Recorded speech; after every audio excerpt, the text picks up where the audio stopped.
true illusions. They should have known better, warned their minds, but the glamour of books was on them. People in novels, poems, him, her, fixed in a gesture, suffering the truth, or maybe a lie. Fictions intensely alive.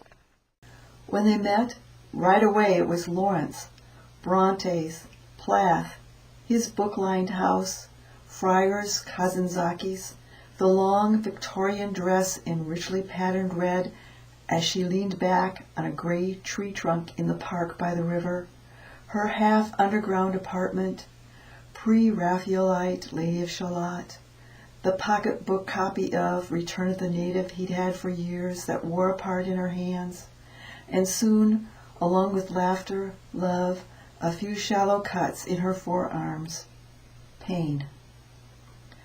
Others said it'll never last. They're imaginary to each other. Like most of us, someone added. Yes, but blinder. They think they know they are. So they went on, as if the story were already written, going that summer to a low stone house and Bronze Age tower that stood at the edge of the Pacific, where one of the poets, now 60-ish sons, eventually came to the door, troubled by their unscheduled call. But when they explained, smiled a little, and slightly wavering, showed them briefly around among the walls, flowers and shadows, where his father had imagined victims for the wolves of pain and desire, to magic, disaster, away from their lives. I made them phantoms to follow, he wrote. They have haunted the phantoms and missed the house. Still courteous but tired, paler, he closed the door behind them with a small, sharp sound.